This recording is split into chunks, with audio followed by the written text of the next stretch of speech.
So I will start by presenting myself. So my name is Ledjan, and um,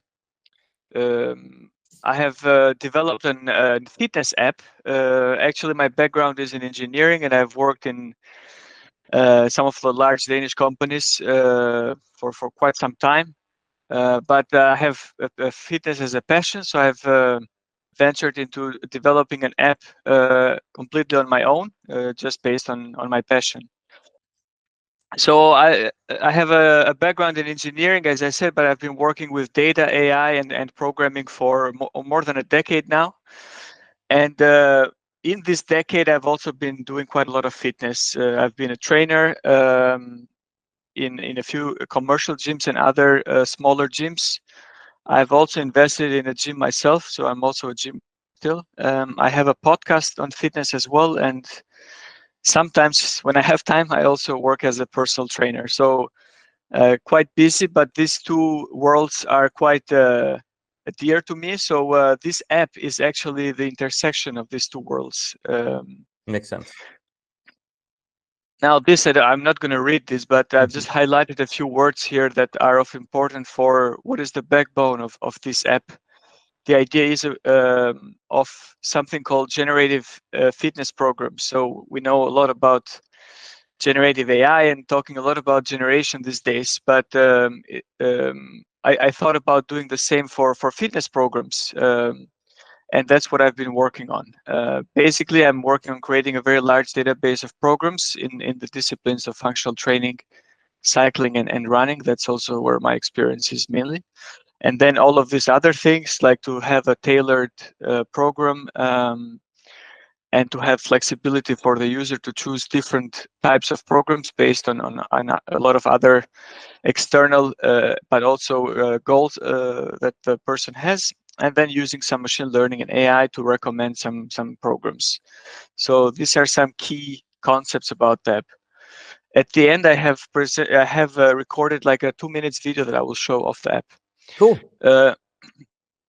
So my profile, I already talked a little bit about this. I have quite a lot of experience in teaching fitness classes in both in Denmark and in Albania, where I originally come from. A gym owner for over 6 years. Podcast with about 70, a little bit more than 70 episodes. More than 11 years experience in corporate setting. Trainer, and also I've worked in this company called Health Group for more than 8 years. That's a company that specializes in fitness for businesses and people working in corporates. So what are the problems of fitness apps? We know that there are so many fitness apps out there. I've looked at a few of them, and it looks like they are repetitive. So they are different apps, but doing the same thing. They are very generic, like having very basic or general stuff, so not really tailored to very individual needs that we have. Poor programming. I've seen a lot of very poor programming shown on this app. So basically, there is no science or best practice. I can see that the person that did those programs is not a professional in terms of fitness world. They have a lot of focus on bodybuilding, so people relate fitness to just the looks. But I think there is fitness is our life and is our health. So that's the focus of this app, as instead of just building very big muscles for just the presentation. And then there is overwhelming. So there's a lot of complicated UIs and a lot of different buttons and strange colors and things like that. So with LedsFit, which is the app, I think you might have heard about this app also in your school at CBS. That's how I learned to know about you. But this one is a constantly changing program, just like our lives is, very dynamic. You have customizable options. You have science-based programming. That's the database that I'm currently building on. Multiple modalities, so that's the functional training, cycling, and running, but the possibility to scale on multiple disciplines, and then clear and easy to understand in terms of the UI. So these are some of the user inputs that are considered in the app. They are the most used one that we use also when we design programs for, let's say, when we do personal training or also in a fitness class. I'm not going to go through each one of them, but the idea here is that you have some static inputs and some dynamic inputs. The static inputs are the ones that are a little bit slower changing, like, for example, if you have a bad injury or your age, or if you are registered to run a marathon, that's more like a long-term kind of goal. And then you have the dynamic goals, like where you are now, if you have any equipment, how much time you have in disposal to train, which muscle group you want to focus on, and things like that. And all of these inputs, so I define based on my experience some parameters for each of these and do some permutations, and I have over 300,000 combinations, which relate to 300,000 plus combinations of different needs that the user might have, and for each of those I design a program.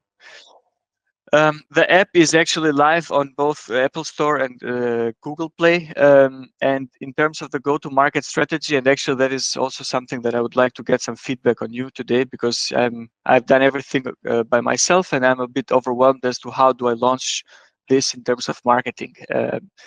But as I said, based on what I have now, I have exposure to all of these big companies in Denmark through Health Group. So that's Maersk, Novo Nordisk, Danske Bank, Deloitte, Topsøe, Lego.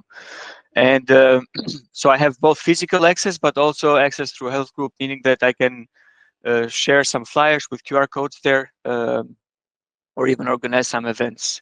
And that is quite a big reach. This is just an estimate of people. This is what I'm targeting. I'm targeting people that have busy lives, but that they see fitness as important for their health, and they want to not, I don't want my users to think a lot about what to do and so on, but I just want them to go to the app and quickly do it, generate a fitness workout and just perform it there, guided from the app. From my fitness center and a podcast, which is in Albania, as I mentioned, a little bit smaller reach there, but that's a very easy channel for me. Social media promotion, I have quite a lot of experience from the fitness on this. So in terms of budget, I can scale also globally. Mainly Instagram, since that's the most popular channel. Partnership and collaboration. So this is quite powerful. So more companies, basically, but also maybe large commercial fitness centers. Or other mediums where a lot of people are located, let's say even like bars or common areas where a lot of people gather, universities as well, both in Denmark and Albania, where I have a lot of reach and access. There are about 2 to 3 million working people both in these two countries together, maybe a little bit more. So that is kind of my segment, and this is what my idea is about starting. And then there is also some programming like things like App Store optimization and ads in Apple and Google. As I said, the app is live in these two channels, and I will show now a video of, these are some different scenarios of how can a user generate the app, but I'm going to show this one just to kind of do a complete view of, let's say, a person who wants to do a workout in both functional training, running, and cycling indoors. So I'm going to quickly run this video here.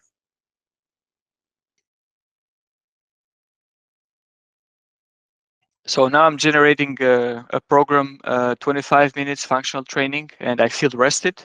So feeling is also an input on the app. I can choose different where I'm training today. I'm just choosing home, full body and equally balanced program. Actually, I chose cardio focused since I assume I'm a triathlete, so more focus on cardio. So the app is very simplistic. It just guides you through the exercises. There is also videos of the exercise, which I've recorded myself, and also some other models. So this is the functional training program. I can save it for a later stage, or I can even share it with someone else just in text format for now. And now I'm just going to change to a cycling one, which has different inputs. So here I'm just going to choose endurance. And I'm going to choose like a VAT sensor for my cycling training. So it's just based on blocks and with colors, and it guides you through the program.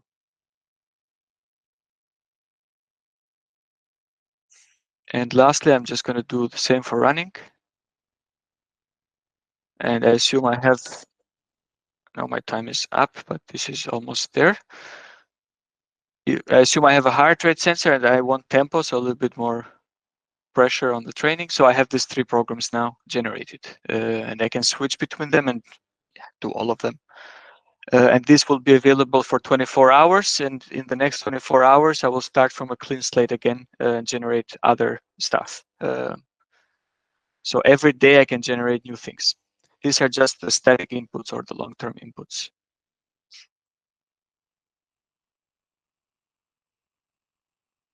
And I can also log the workouts if I want to do them later on, and also look at the favorites panel. That's it. Cool. First of all, I think you have a cool background. I think the way you phrased the way you both have the technical, I just have a look at your LinkedIn profile, right? And I saw you work with data science and are also into fitness. So you have the right background. Of course, it is harder. I don't know where you are in terms of you want funding for this, because maybe you don't need funding, but if you need funding, there'll always be a lot of people who are skeptical about single founders. And there's sort of like pros and cons of being a single founder, just so you know that it's one thing that is going on ahead. But I also think it's great that you made this video to make it practical what you're doing. I think maybe the corner is really who are you going to do this for, right? Because you mentioned big companies and private people, and it's like 2 very, very different, basically, products you're making and go to market, right? Because it's one value proposition if Novo should offer this to their employees, or it's a completely different one if it's something that is found in the App Store and individual people should pay for, right? I'm not saying what is easier, because I think they're both hard. You also said yourself that the fitness app market is so crowded. That's not to say that you can't make money on this, but from a non-expert like me, now I'm looking at this from a business angle perspective, it would be extremely hard for me to validate that there is a need here before you actually have the users going or you have B2B customers going. Simply because just me, yes, I run and I do weight, but I'm not a fanatic. You're gonna see I weigh too much. But so what are your thoughts? Are you looking for funding now, or is this more like a general pitch where you will try to bootstrap going forward? What are your thoughts in regards to that? I mean, I have a lot of ideas and ambitions to scale, but for now, I would like to go to market and try it out with end users. Yeah. And my idea is I can do like a global marketing to any end user, or I can do a more targeted marketing towards end users, which I know are more fit towards using an app like this, which are these people in the company. So my idea is not to go to the company and have them cascade my app down, but is to go to the people that work in these companies and present this app, because they, I think, will appreciate this quite a lot. But who should And pay for that? the individual themselves. Okay. Then I misunderstood. I thought you were going for B2B, because this is really a B2C fitness app. It's really a top market, because as you know, most of us are used to having apps for free, right? So the normal way to do it is we have the free version, and then we hope that 5% will convert to pay one. It's just like it's one of those games where until you make it, it seems impossible, right? So when you are going where you are now, we will all say, oh my God, it can't be done. But if you actually are making it, we all say, of course, that's obvious. And, and I'm just saying that from a business angle perspective, because it's very hard raising money where you are now. So I think you're right in that you need to find this small group. The good thing about fitness is that it's so big a market. So if you could just find a small niche of these people, and if you can bootstrap that to find this, what you call a beachhead, right, where you actually can find maybe at least some using it, right? Because again, in beginning, it's really hard to have these people to pay for it. So maybe user retention is really what you're looking for. So I think I would just say continue what you do. Don't go for a business angel funding now, because I think you're too early. You'll go to business angel when you see, look at this, I have this, I already have found this small niche. I have, I don't know, a few thousand monthly users on, and they're really, really happy. Meaning you measure that on retention. You can also, of course, use satisfaction service, but actually how much people are using the app is basically the best indicator, right? I think if you can come to that point, you should. There is But a I actually misunderstood your pitch, just so you know, because I misunderstood your go-to-market a little bit, like it was the companies that were going to pay for. no, it's Okay. the end user, but that is the phase 2 of my app, because ideally the app could also be sent like from a company or from a fitness center, could be offered to their customers or their employees. But that's another phase. Right now, it's just a B2C solution. Yeah. I also have other ideas of using the app for like from personal trainers themselves. Yeah. So basically, a personal trainer and a customer have the app, and they can share workouts together instead of the customer generating themselves. But that is an even nicher and smaller segment. So my idea is to just leave it now as it is and go to all the customers.